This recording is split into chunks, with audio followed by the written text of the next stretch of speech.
I'm Bob Lingle of Good Neighbor Bookstore in the village of Lakewood. This will also be on the pre-order podcast once I have a chance to get the video and audio and edit it. If you don't follow the pre-order podcast, we interview a number of authors, usually the books before they come out, but this one's been out for a few weeks with great success. We're here today with Tad Stoermer.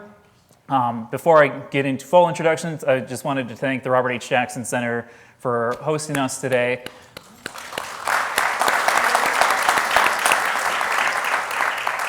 For those of you not familiar with Robert H. Jackson, he was from the area, served on the Supreme Court, became the lead prosecutor during the Nuremberg trials. The center here is to continue his legacy of equality, fairness, and justice. So I felt when I was pestering Tad and Steerforth Press to do an event in Jamestown, I'm like, we have to do it here, and I'm glad that this actually happened. So thank you to Chip and Tad and everyone at Steerforth Press for allowing this event to happen, and thank you to all of you for spending your Sunday afternoon with us. I appreciate it. Tad does a great job with every single one of his videos to do a brief bio, so if you are familiar with Tad, you probably already know his bio, but if you are not familiar, he is an Army veteran, a former congressional staffer and speechwriter, professor at Johns Hopkins University, and a lecturer at the University of Southern Denmark.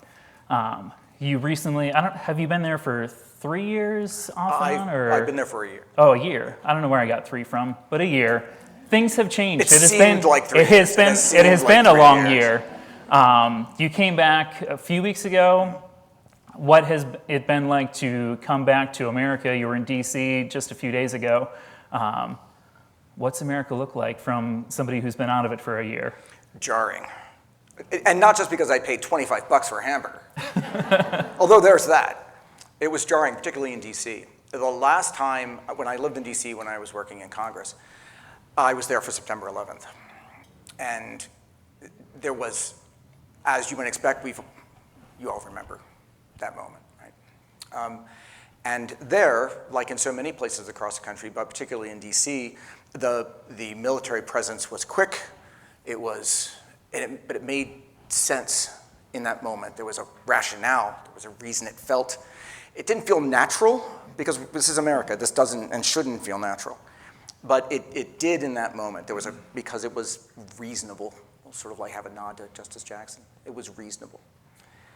And seeing it, remembering what the DC I remember was like, with access to everything, just constructed access. Even if you couldn't get into the White House, you could yell at it and expect somebody to hear you, right? And you could throw something over the fence and not exactly be tackled, but you could, if you had a good arm, you could do it. But it is that sense of accessibility to your institutions that, when I was younger, kind of created an inspiration that, yeah, you could do something to change this. That there is a path, and having that kind of grow and connect with other people, kind of give you a collective sense that, not necessarily that we got this, but that we can get it. We can do something about it. So the biggest thing that hit me when I was there was that is gone. It's absolutely ripped away. And it's replaced by chain link fences that purposefully distance yourself from any of these institutions, particularly down by the White House, and then the presence of the National Guard troops, none of whom want to be there. But I was so jarred by the fact that it really hit me, and I had to stop, but I had to sort of think about why it was so jarring, just seeing them walking around the DuPont Metro, in the metro stations, right, just sort of standing there, or just casually walking up and down Pennsylvania Avenue on Capitol Hill. Just, there are a lot of people sitting there, sort of having a drink, having lunch, and then all of a sudden, 5 armed National Guard troops walk on. And I had to take a second for it to register. And it was because the last time I had seen it was 9/11. And what that meant versus what this meant. No rationale, other than a rationale that we can talk about. But as I continue to talk about with the book, but more to the point in my teaching, is to ask my students and sort of to compel them to ask the question, what work is this doing? Let's strip away the language, strip away the articulation of intentions. Let's think functionally. Let's kind of be evidence-based. Let's see what kind of construction the evidence supports. What work is this doing in your life, functionally? And that consequence, what work that's doing for the people around them, what it's doing symbolically, how people were reacting to it, the one part of it that really kind of sparked a different thing, other than that kind of being disjointed, was a pride parade that was happening a couple blocks away. And just down 14th Street, if you know DC. And because it was Pride weekend, so it was a big pride parade. And coming out of the DuPont Metro, people were just focusing on DuPont Circle and the area around it with T-shirts like that, rainbow everywhere, people celebrating themselves and their selves, who they are and their identity, despite what was going on around them. And with all of that joy, even in that moment, a group of 10 National Guard troops walking straight through the center of it. But what was interesting was that, and they're all wearing camouflage in the middle of rainbow. Again, think about the work that's doing. In the middle of these extraordinary drag queens, right? But the people who stood out were the National Guard's troops in their camouflage. In that moment, in that community, in that atmosphere that was created. And thinking about kind of that as living yourself as a kind of resistance, ignoring the troops, ignoring them. That they kind of parted so that they would go through, but there was not even a look at them. There wasn't, we're going to engage, we're going to heckle, no. It was the people standing out of this moment were the National Guard troops. Everyone else was just getting on with that. And that was, and the kind of that work that was doing in me about thinking all of the different ways in which people are navigating this moment made me really think more deeply about it. And so coming back, it was trying to reconcile all of these different messages that we are all getting, whether we're listening to NPR in the morning or whether we're turning on the news or whatever our algorithm is pushing at us, or what we're seeing when we walk down the street, how we're all trying to negotiate that in our heads, trying to make it make sense. And I think that that's probably the thing that has been most jarring to me since being back, that how we are all in this kind of kaleidoscope of influences and impacts that we're all trying to make sense of. Great. Through these interviews, I'm a huge fan of talking about writing process. Probably no one here is interested in writing process. You don't want mine. But okay.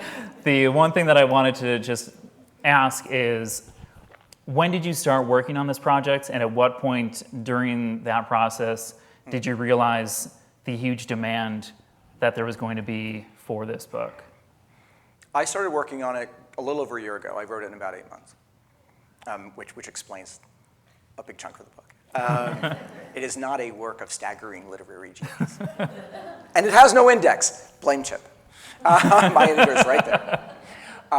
But in thinking about it, it really started getting going in terms of it's gravity putting it.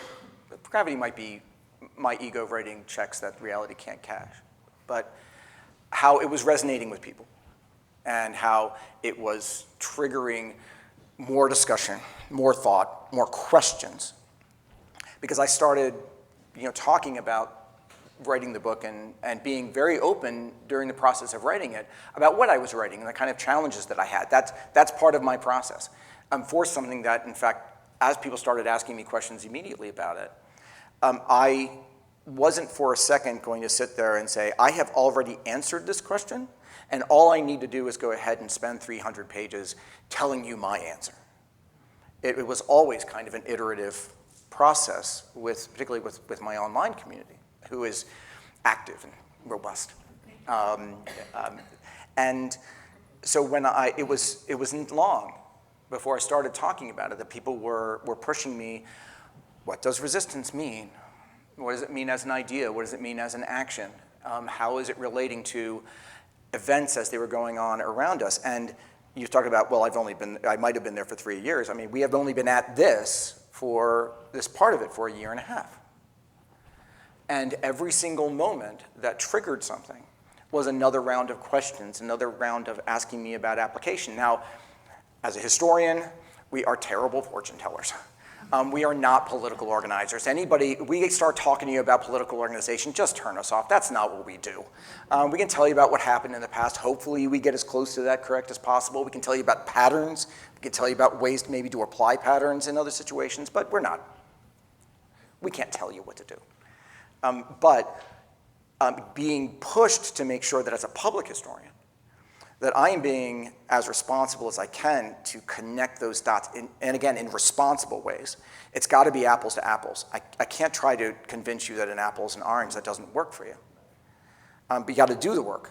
And what the engagement was telling me, every single time there was another event, another moment, something else that made people disconnected from what they thought we were, was another round of questions about why? Why doesn't this make sense? How can our history, in fact, explain something? Hello? I feel like we need to name that fly. Yeah, right. I think that's Justice Jackson. So there you go. He would not have liked this book if he would have even recognized that it exists. But I think that's it. So it happened pretty quickly. And that's why even in the process of writing the book, it had to be responsive to that thought process. It had to be responsive to the engagement. Because as a work of public history, if it's not legible, if it's not recognizable, if you can't actually see it and then kind of help you do the work yourself, then it's no good to anybody. No matter how many copies it sells, it's no good to anybody. And if it's not useful as that kind of tool, if it's not reliable in terms of the history, if it's not reasonable, sort of evidence-based, and even in terms of its internal logic, then that doesn't do any good for anybody. Mm-hmm. And so as we were going through, it was continuing to enrich and refine and sharpen not just the stories, but that story turned into resistance, understanding resistance as a process, as a set of actions, and the way it was uniquely situated in the American context. I mean, we can talk about resistance as it operates in other contexts. I work on resistance in Southeast Asia and work on resistance in Europe, particularly during World War II and afterwards. But the dynamic is different here because as I go through in the book, there are different influences on how it evolves and doesn't evolve. And so it happened fairly quickly. But that kind of sped up my thinking about and helped with my thinking about the whole thing. You've described the book as usable history and restorative history in response to the polished history that many of us grew up learning through elementary school and high school of, oh, this is what happened, and everything was obviously a clear-cut line. As a historian, and especially going through and writing this book, how did you parse through the history of this is what actually happened, and this seems more polished, and there's probably more to that story? Well, it's actually interesting. There is actually no single historical interpretation in this book that's original to me. Not a single one. This is a product of my training as an academic historian. I got my PhD at the University of Virginia. I trained at Johns Hopkins. I'm part of a fairly orthodox academic education, but it's within this thing called the Atlantic School that focuses on early American history, early modern history, to understand the influences of the 18th century. That, one of those products is the American Revolution and the American founding, but understanding the 18th century as being a product of all kinds of influences going on across the Atlantic. It is distinctly, though, a non-national perspective. It doesn't exist in order to understand how the United States was formed, and therefore the entire discussion is entirely about, well, what are the antecedents to the United States? And the only history really worth talking about that comes out of that is the history of the United States, which actually informs most of academic training about these kind of things in the post-World War II era. It's called the Consensus School, coming out of the 1950s and 60s. And so the Atlantic School was, like other schools, responding to that, like the growth of race studies and gender studies and kind of the fracturing of that in the academy. This was another response to that, to try to understand things like the American Revolution and the War for Independence and the founding of the United States by not presuming that the founding of the United States was the only question worth answering and exploring. And so it's really as a product of that that informs my methodology, as a scholar, and the way I treat evidence, the way I kind of follow the evidence where it leads. That's a combination of my law school training, but it's also a combination of my academic training in history. So the way that plays out is really just taking that approach. And what I learned as a public historian, my first job was at Colonial Williamsburg, and what I knew coming out of graduate school was not what people walking down that street knew about the American Revolution. What I knew about, George Washington and James Madison and these influences was not what they knew about George Washington, James Madison, and those influences. And in my training, and actually where most of the scholarship of the American Revolution is right now in terms of academic history, most of that scholarship is, not terribly revolutionary, right? We can talk about the ways in which the world was and wasn't turned upside down, but in the Atlantic scope, we need to talk about Haiti. We need to talk about the French Revolution. We need to talk about how all of these ideas play out with all kinds of people, with black loyalists and with others. And so the American Revolution, it does certain things. The founders do certain things, but we don't assign them a weight that they can't bear, right? We can appreciate and apply their contributions without making them do work in our lives today if we situate them in their world. Not what was happening coming down the street of Colonial Williamsburg. Not what was happening. And so it was a process of trying to reconcile that, not just as distinction, that yawning gap of perception, to try to understand that and try to understand how people understand that past and how it works in their lives as a process of storytelling, as a process of narrative. And that narrative is, as I said before, it's doing work in how people understand their relationship to this version of the United States government. That's not necessarily a revolutionary perspective, but it is one that talks about, and there are historians that talk about this a lot. Jill Lepore talks about this a lot, in terms of the importance of historians to, in fact, not work on history, so not bother with the historical part of it. It's to make sure that they are recognizing their responsibility to combat the narrative formation of the right. That the right, in fact, has been doing this for a very long time, creating a narrative to support their vision of what this government should do. And therefore, with that history as being the foundation of your action, it's doing enormous work to justify every decision they're making. Jill's argument is, well, we can't leave the field to them. We have to engage in our own counter-narrative that's also nationalist, explicitly. Part of the project. We have to be nationalists too, because our vision of the way this government should work is to achieve progressive ends. And so we need to be able to make the case to people that that this government exists and is best used to achieve left-leaning ends, progressive ends.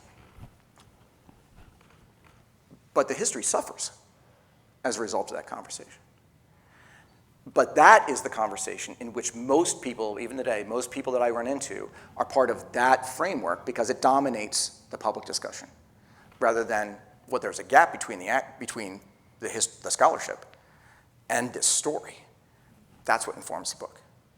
It's really about trying to connect those dots in ways that sometimes are challenging. I struggle to not applaud myself in the way that I have lined up the questions to your answer. We have not talked about just ended with is a good transition into a term that I was not familiar with of moral suasion and moral suasionists. And talk about moral suasion, what it is, the historical significance, especially in terms of slavery, but also connected to what's going on today.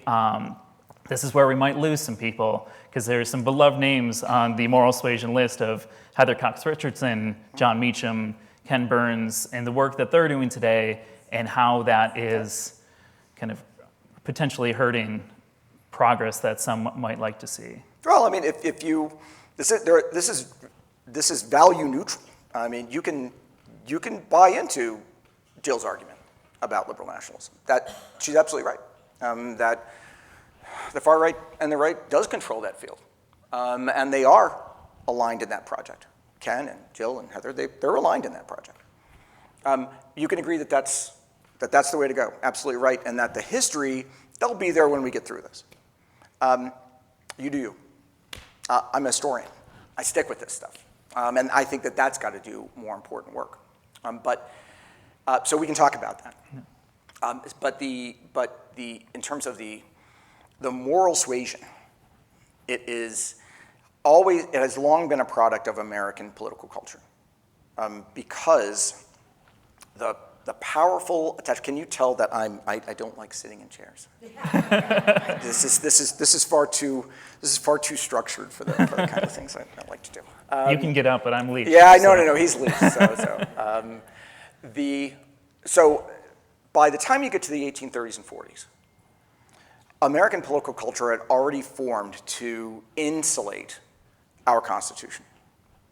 Even by the 30s and 40s, the powerful story, the narrative about what America is, what it was supposed to be, was already operating to make people believe that the Constitution was written by geniuses at a moment in which they were able to think and write and act for all people of all time. And That's therefore, the 1830s and 40s. Yeah, 1830s. Yeah. Sorry, 1830s and 40s. We have some scope here. 1830s and 40s. That's already working, and it gets a real push by George Bancroft's History of the United States. That's its big turbocharge. The coiner of manifest destiny. That whole idea of America and what America should be, and therefore what our institutions are doing to forward that. And therefore, the Constitution is a liberty document. It's there to go ahead and support the expansion and growth of that United States government as an arm and agent of liberty, in terms of thinking about universal thoughts of human rights. Well, we need to explain that, but that's the story. And it's already there by the 1830s and 1840s, that these aren't individuals who are acting in a specific moment, at a specific time, based upon specific circumstances, and it's a response to those circumstances. The Constitution.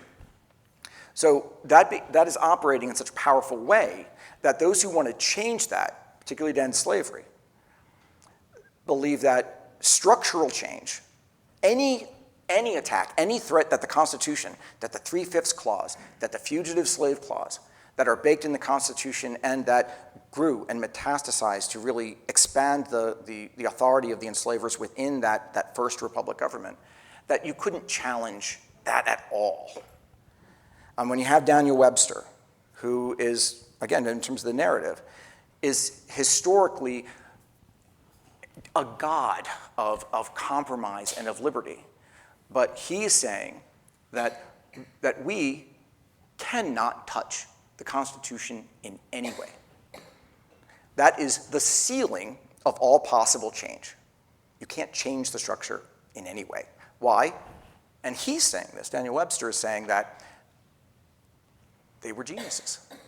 We can't touch what they did. We can't match what they did. So I cannot advocate any kind of change to that. This is the ceiling of the opposition. So within that, the idea is that, well, the only thing that we can really do then is change the hearts of people against slavery so they end it on their own. And that's moral suasion. It is moral persuasion. You want to persuade people who are doing bad things that they should do good things. And that's the only game in town. That's your only hope of change. We can't change the structure because it is protected. We can only change the people operating within that structure that maybe they'll end up doing the right thing. That is what is leaned into by most of the anti-slavery resistance in the 1830s, 40s, and 50s, and it's probably best personified by William Lloyd Garrison. And at the beginning by Frederick Douglass, but he doesn't stay there. You can't engage in political activity. Political activity is about changing the people in the government to make better decisions. Nope, even that's too far. What we need to do is focus on the people who are engaged in the action. We need to focus on the enslavers. And we need to make the moral argument about how they should kind of change their hearts and minds. That proves to be insufficient. Douglass recognizes that it's insufficient and then moves to, well, we actually need to engage in political action. We need to focus on candidates. We need to focus on political change. He's kicked out of the moral suasion community. He's kicked out of Garrison's community and has to go on his own. And then you have the further escalation by the Six and John Brown to go ahead and provoke structural change even outside of what political change clearly can't do.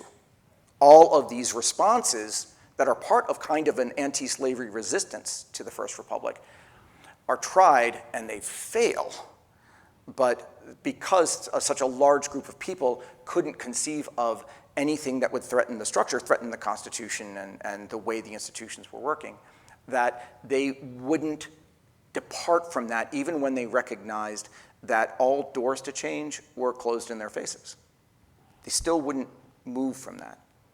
They still wouldn't recognize the moral complicity or the immoral complicity of accepting the brutality and the oppression of millions of people every single day.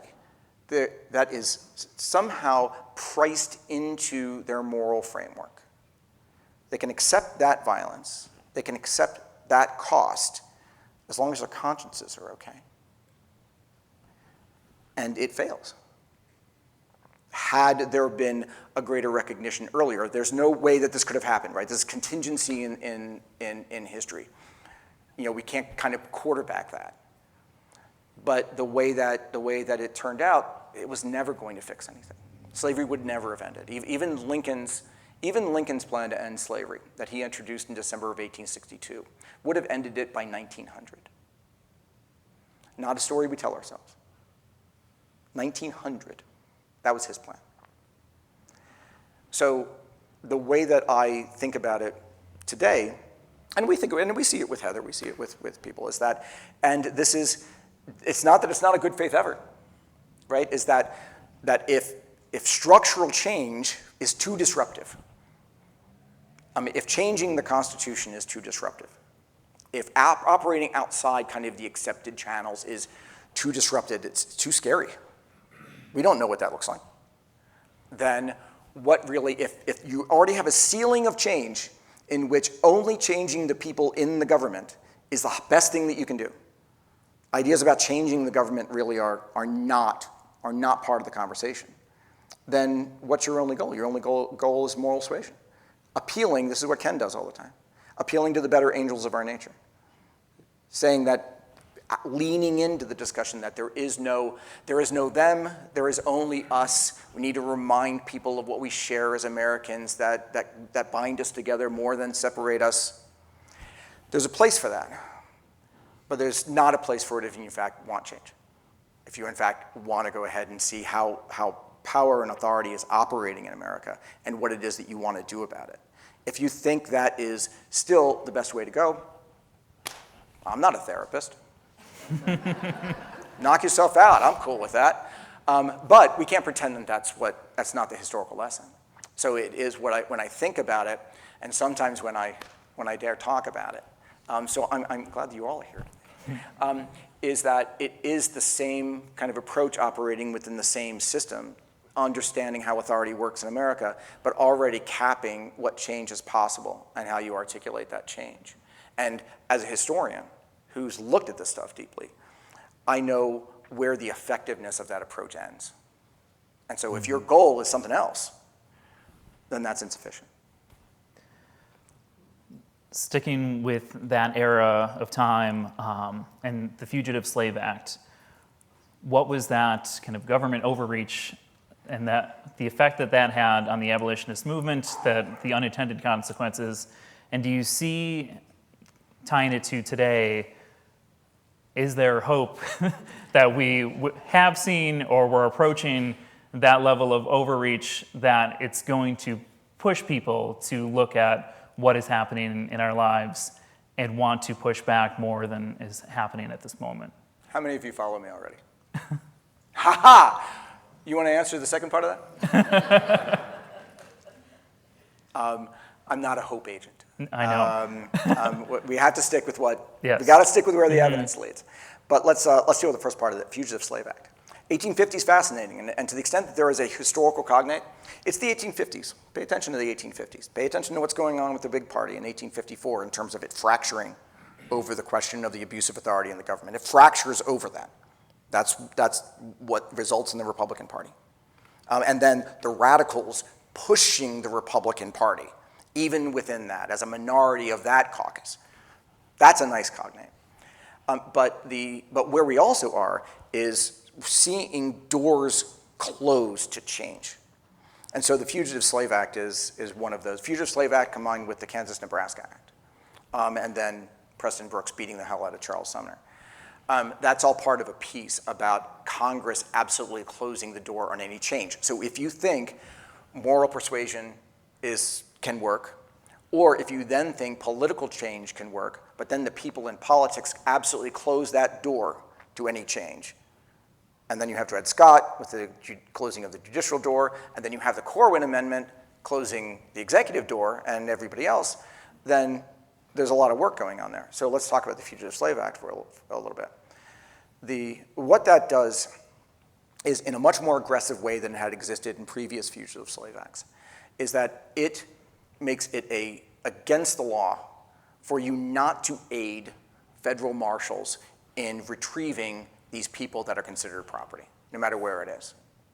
So, which to people at the time is this idea that it doesn't matter if my state outlawed slavery. It's Virginia's law about enslaved people matters. And that can be enforced in Boston, that can be enforced in Jamestown, New York, that can be enforced anywhere. Your law doesn't matter. Virginia's law matters. South Carolina's law matters. It nationalizes slavery no matter where you live and turns every single person into an agent of that authority. You are obligated to assist in the return of an enslaved person, or you are a federal felon. More to the point, this is what's so great about learning about how this abuse of authority metastasizes in the First Republic. They make it financially lucrative for you to do that. If a judge determines that that an enslaved person who is captured turned in by an agent, and that in fact that person is enslaved and deserves to go back, you get $10. If it's determined that person doesn't deserve to go back, you only get $5. Federal law. And then the enforcement of it happens quickly because there's a financial incentive. And the North gets flooded, the North and Northwest get flooded by these agents going into Boston, going into Vermont, going into New York, going into Michigan, Ohio, looking for people. Not just carrying Virginia law with them, carrying federal law with them, turning you into a criminal if you don't help them. So you don't just get fined, you get thrown in jail if you don't help them. That is the door shutting for a lot of people, thinking that the Congress, and one of the people who engineered the Fugitive Slave Act was Daniel Webster. I pick on Daniel Webster because Thoreau picked on Daniel Webster. He ends up being just the enemy of people who actually wanted to see this change because they see how his arguments are aiding and abetting the growth of this authority. And so when we think about, here's a federal government telling you that this person is considered a fugitive by us or by some other institution, your conscience doesn't matter. That law matters. You are obligated to go ahead and assist in the return of them and to not get in our way if we're going after them. You can't harbor them because then you're just engaged, then you're just an accessory to that. And you're every bit as guilty as somebody else who's in fact sent them away. That really just expands this idea that we're at the end here. If we can't do anything through Congress, what can we do? Especially when it's the way it starts to be more aggressive in demonizing people, in weaponizing that authority. And so the big problem is how that shut off hope. We're talking about hope, in fact, the way it really works. The way it really works in resistance is in the negative.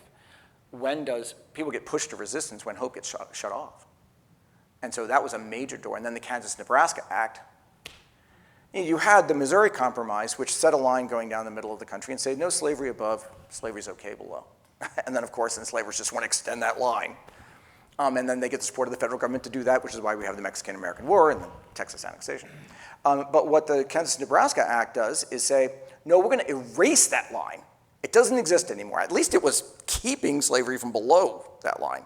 We're going to erase that line, and we're going to say that the people themselves can decide in these territories whether they want slavery or not. And then people start firing at one another. They start shooting at one another. Because then it becomes, how many people can you get into this place to go ahead and, with the financial and power incentive to extend slavery, now wherever it can go, as long as you can get people there to vote for it. That's what unleashes things in Kansas. And so you think about, well, this is just getting worse. Everything is kind of getting shut down because Congress will no longer clearly do anything about it. This was our hope. We're a democracy, right? I mean, even as white America was telling itself at the time, this is democracy. We can persuade. We've gotten the force of argument. And this is where Congress is going. And even the people who you think are your allies. We're not talking about the Southern leaders. We're not talking about people we can consider to be reactionary enslavers. We're talking about the people we thought were our friends who are saying this is okay. We should do this. It is the benefit of preserving the Union as being a more important value, preserving our stability, preserving our institutions, over ending the abuse of those institutions to deprive other people of their rights and liberty. Think about how it works today. Imagine living in Jamestown in 1855, and you're hit with all of this. You care about changing this. You care deeply about these people in bondage. You do believe that it is an invasion of American principles, and your institutions won't do anything about it.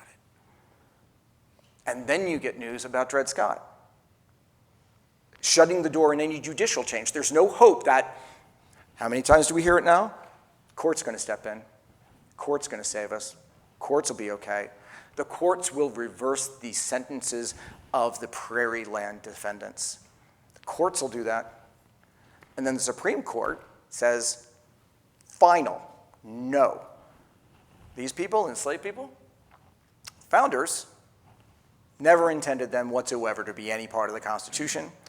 And not just enslaved people. It's not what the decision says. Black people. It's not about legal status. It's about race. Black people were never, ever considered to be part of the founding moment by the founders, by the framers, and so therefore, a black man has no rights that the Constitution is ever bound to recognize. And this is the opinion of the Supreme Court setting the tone. That door closed. So, that is Congress gone. The judiciary gone. These are the tools that our storytelling tells us are the paths to change. Not just inaction by Congress, but counteraction by Congress and the way the court goes. And so what's left? What's left is the presidency. Well, Lincoln's elected, but Lincoln's elected specifically on a platform not to do a damn thing about slavery. That's what gets him elected. He has no interest whatsoever in doing anything about slavery, except limiting its expansion, not ending it, not going anywhere near ending it. The Republican line is, we just don't want to expand it.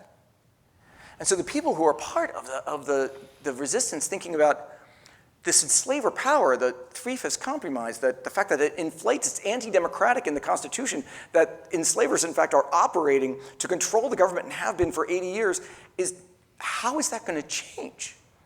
The power there is still baked in, and Lincoln's not going to do anything about it. And then, the Corwin Amendment, as a way to try to forestall civil war. Both houses of Congress pass an amendment to the Constitution, pass an amendment to the Constitution that forbids Congress from doing anything about slavery. Lincoln, in his first inaugural address, endorses it.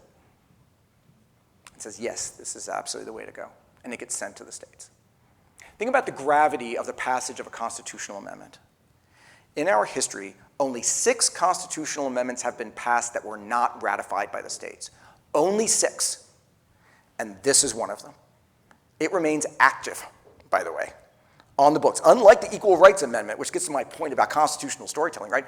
Unlike the Equal Rights Amendment, in which there was a time limit put on it, the Corwin Amendment remains active. But as a statement of sort of the final door closing, Lincoln endorses, and it gets sent to the states, the amendment that forbids Congress to actually do anything about slavery. So if you're part of the anti-slavery resistance, a part of the resistance to that part of the First Republic, what do you do? So if you think that, if you're trying to think about patterns and how people acted and reacted, I mean, there's a sociology to it, there's a psychology to it, to understand how hope is just stripped away. What do you got left? And that's where they are by the 1860s. So hope is not part of the conversation. It's not a part of any of the sources, any of them. Nobody's talking about hope.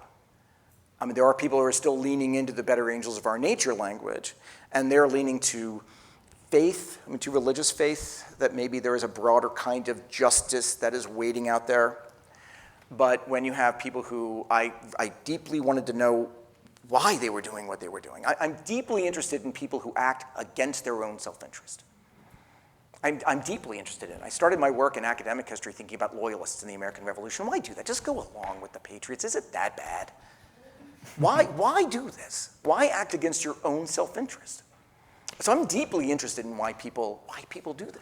Because sometimes it's for ideological reasons. Maybe you are just wrapped around the axle about communism or about a different kind of ideology, and that's driving you. Well, that's interesting, and we can identify that. Maybe you're John Brown, and it is so deeply based upon your faith and a kind of evangelical motivation. Okay, that's one way to understand it. If that's not it, if you are an agent of and a product of reason, at least you flatter yourself you're a product of reason. You're maybe a Unitarian, maybe you're a transcendentalist at best, and you're thinking about, and you're a humanist. Why do this? Why give up everything? Why destroy materially your life? Why do that?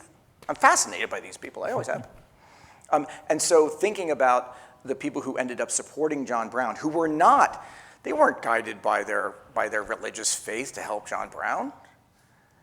They came at it from a completely different perspective, one that, as I write the book, they didn't quite resolve. There was no clean answer to how they did it, other than there is a higher law that is about justice, that is about abuse, that is about the abuse of authority. We cannot morally accept what is going on for people in chains in this country. We can't carry that weight without, in fact, doing something about it, understanding we've got no choice other than disruption and structural change. So there is no conversation about hope, which is bizarre to say. In every single resistance movement that evolved to operate at scale in American history that I have looked at, and I looked, there is no conversation about give us something to hope for. What they had was resolve. It's the antithesis of that, almost. That, well, what we can do is that we can find resolve in action. Nothing is going to change unless we do something about it.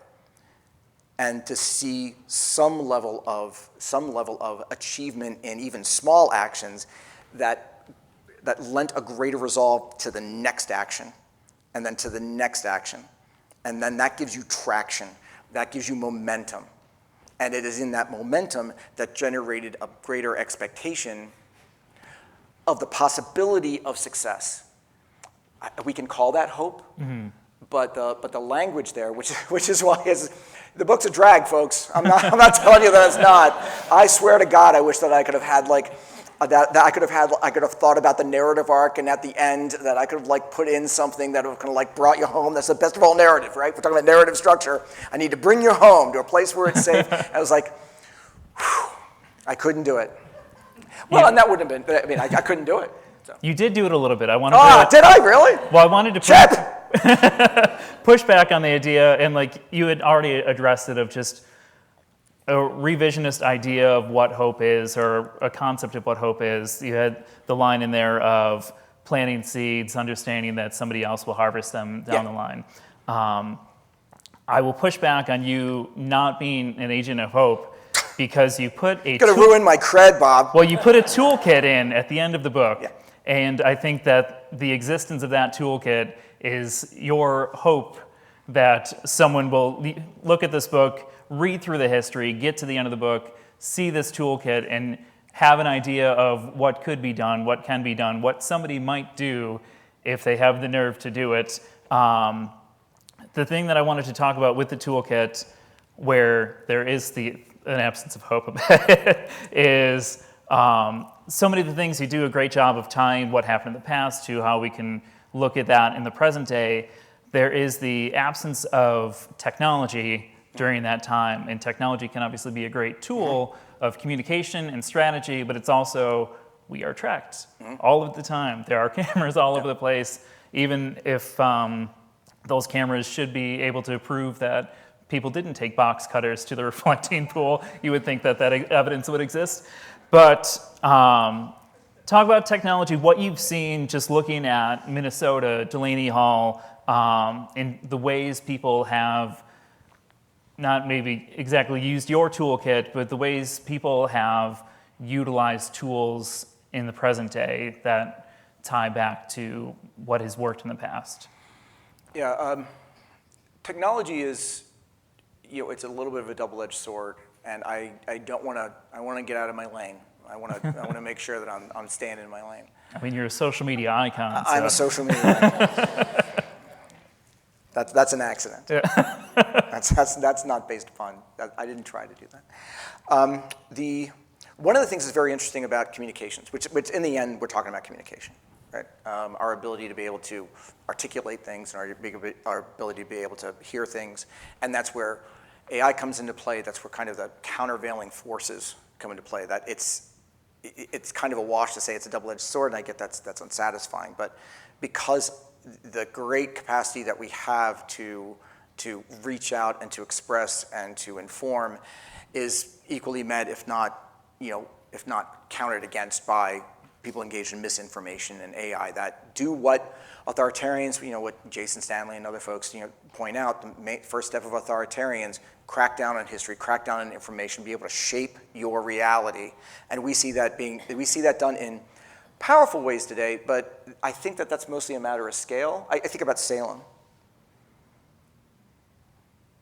The ability of people to be able to use the communications tools they have at their time to completely reshape your idea of reality, to make what it is that you were looking at look like something else. And so I think about that in terms of the capacity that if you can believe that spectral evidence is a thing that you've never seen, if you can believe that witches are real, and that's a thing, then I think that's every bit as powerful for somebody reading a pamphlet or standing in front of you than it is if you're getting a meme on Facebook. What is interesting about technology, getting to your point, when we think about just sort of historical patterns that we can identify today, one is one of the key things about not just the operation of authoritarians, again, sort of leaning on other scholars that have done work in this, is how they want to atomize an audience. They want to make you feel alone. They want to make you feel like if you're in a grievance, then you're the only one that has that grievance. They want to kind of keep you disconnected. And one of the great values of this, and it happened during the Revolution, it happened in the 19th century, it happened in the 20th century. We can talk about COINTELPRO, we can talk about things like that. They want to keep you divided and atomized in that respect. But what it is seeming to do to me, for me, is that it is cutting against that particular thing. That, yeah, it can fight against your ability to hold on to the truth. It can fight against your ability to go ahead and get out what it is that you think is reality that other people need to know about. What it can't do is is cut against your ability to connect. That your idea that you're not alone. That you can be in Jamestown, right? And you might feel like you're the only person thinking this. But you're able to connect with somebody in Hawaii who thinks the same thing. You're not alone. And then you can connect with somebody in Chicago, you can connect with somebody in Ottawa, you can connect with somebody in Paris, and you can do that at the drop of a hat. Now, of course, you're going to get the trolls, but screw them. Those are the people who you want to know that you're together, that there is an us there against. And I think to me, that is my impression, not being that kind of scholar, but that's my impression of how it is working and all of these conversations I have, and yes, being involved with digital communities for so long, that's what I see, is the sense that every resistance moment, every effective opposition starts by looking in the mirror and decide you're going to do it. But the only way it continues is if you stop looking in the mirror and you walk outside your damn house, and you can do that virtually, right? You can do that digitally. And that, to me, is the most powerful tool. But we also can see it the way it's operating on the ground in terms of, we can sort of more glibly call it kind of retail resistance, right? What's happening on the ground on the front lines. And the way people are able to use communications tools to organize, to engage one another, but it's not like the forces that you're operating against don't recognize that. And again, what I keep thinking about, and this involves Justice Jackson, and you can, since you're in this seat, you represent Justice Jackson. We can see what happened with the Prairie Land defendants. That one of the signals that they were part of a coordinated Antifa army, one that is funded and organized and operating expressly to destabilize and bring down the United States government, is that they had Signal on their phones, which is an app. Think about that. Now, it's an app that a lot of people use because it's encrypted. And that alone was enough evidence to be part of their story. Now, the reason why I bring in Justice Jackson, I'm going to keep pointing to you, and why I was so thrilled to come here and why this was really important. Not only is Bob awesome and great neighbor book, a good neighbor books is tremendous, but this space, the center, Justice Jackson, Lucille Ball, this is part of resistance history here. And when we're talking about things like that, we can talk about, in this room, we don't have to leave this room. Justice Jackson sitting in this room in 1951, in that chair, which is why the plaque's there. Lucille Ball, first performance on this stage. Both have a resistance history. Now, Justice Jackson's a little bit more clear-cut, and it fits exactly into what we're talking about. Because Justice Jackson helped shape the clear and present danger doctrine about determining when protest is too much. When does it go too far? Exactly the same questions that were being dealt with in the sentencing of the Prairie Land defendants. But his idea, and again, I had to sort of rethink my law school days. The idea about clear and present danger in protest comes from a decision in Schenck that was in 1919 that was written by Oliver Wendell Holmes. And that was against socialists in the United States who were protesting against the draft in World War I. And so Holmes' idea was that protest is okay until it represents a clear and present danger in the moment. That if somebody's speech can reasonably be construed as leading directly to a lawless act, particularly a violent act, then that is the point at which constitutional protections end, if it represents a clear and present danger. That's Holmes, Schenck, 1919. In 1951, about the time that he's sitting here, I'm going to get, what's your name? Nancy. Justice Nancy is sitting. By the time that Justice Jackson is sitting right here, he writes a concurrence in an opinion in Dennis, in which they are refining that, and we're going to continue on the left side of the political spectrum because of communists. And they want to go ahead and focus on the problem of communism and the way the communists and the Communist Party were organizing in the United States. So what Justice Jackson does is that he steps out of the idea that it has to be in the moment and says that it goes into the nature and scope of who communists are in that particular moment, the 1950s, and we'll get to that with Lucille Ball. What's going on in that moment, and that he's got it in for communism, and what communism represents in that broader framework. And so he goes deeply into, well, what is the nature of revolutionary thought on the part of all communists? Meaning that clear and present danger can't just happen in the moment, particularly with something like communism, which requires a revolutionary ideology. And so if you're going to go after the revolutionary ideology, you have to go where that ideology is being formed. The clear and present danger isn't in the act. The clear and present danger is in the ideology formation. And so you had to expand your idea. You have to reroute your idea of what clear and present danger is through conspiracy. I only say that because that was relied on in terms of the sentencing and how that is being informed by the president's executive order about Antifa as being domestic terrorism. You have to expand that, not just to be domestic terrorism in the act. You have to back that out and go into the formation of the ideas that might lead to the act. And that's where you get a 30-year sentence for a young man who had a black hoodie, signal on his phone, and was carrying a box full of zines, which are these sort of homemade kind of pamphlets about anti-fascism. 30 years because he was convicted of conspiracy to engage in that illegal act. And that illegal act isn't just a simple felony. That illegal act is terrorism. And everything gets escalated. So one defendant, 100 years. Another defendant, 70 years. 5 other defendants, 50 years each. And him, 30 years. And he wasn't even at the protest that actually gave rise to all of this. He wasn't even present, didn't even know the other people. Relying on, in part, the kind of framework that Justice Jackson helped set up. Now, we're not going to throw Justice Jackson under the bus here, right? Because then he also writes the dissent in Korematsu. Korematsu is the case in which the Supreme Court decided that it's okay for the federal government to go ahead and throw American citizens into concentration camps as long as it's based upon a reasonable national security ground. Fine, you do you. Justice Jackson, Nancy, I'm sorry. Justice Jackson says, well, hold on. That's not what we do. That if you're going to do this, we can't open this door. Why? Because then it will be a loaded weapon on the part of any authority to go ahead and target American citizens as long as there is a finding of reasonable national security grounds. We can't do that. That's going too far.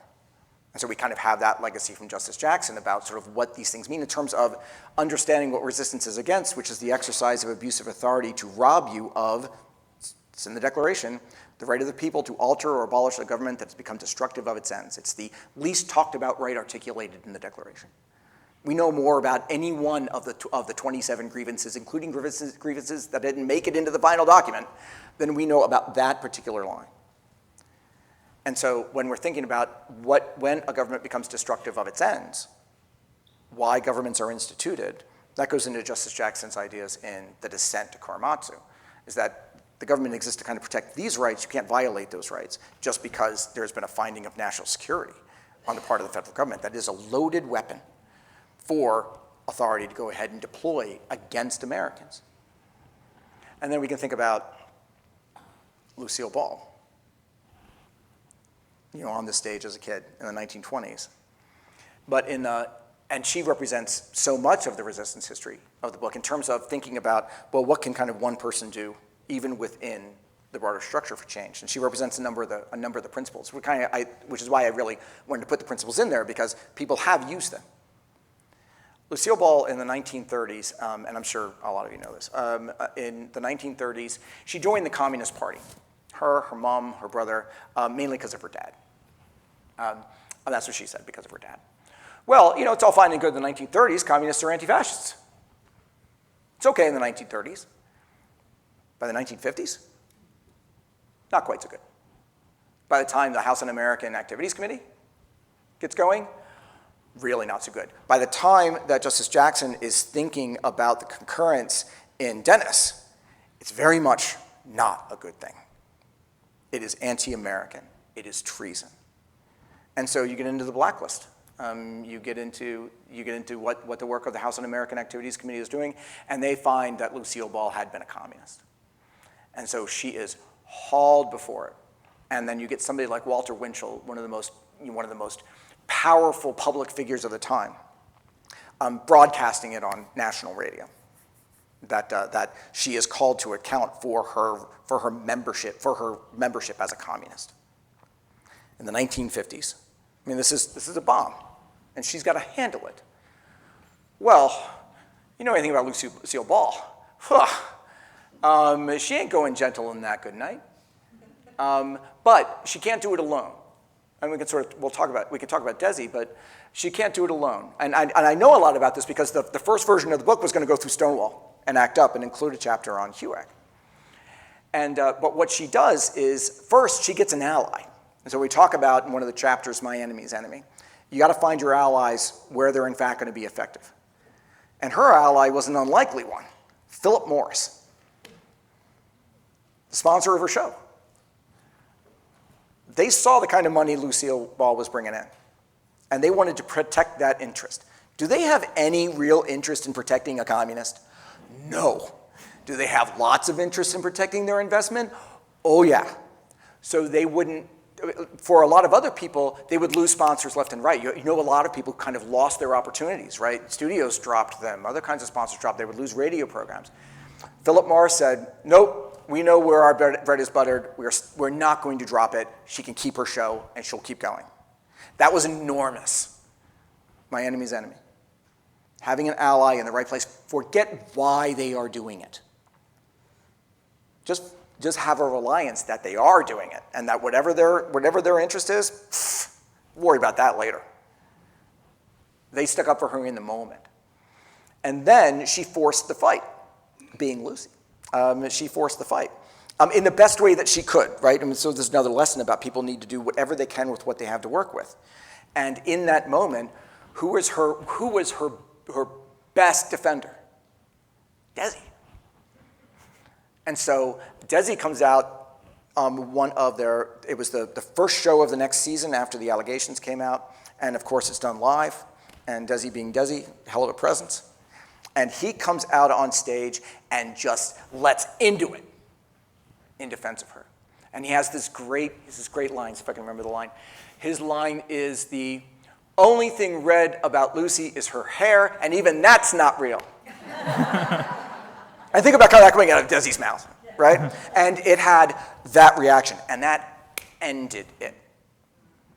Because it generated, that was legible to the audience, right? That they sort of got it. And the House Un-American Activities Committee had to then not just stop, they had to start backtracking because of that. It undermined their authority. That moment did. And at least it didn't stop it, but it made it, and this is part of forcing the fight, it made it recalculate what it was doing. It made it pay a price.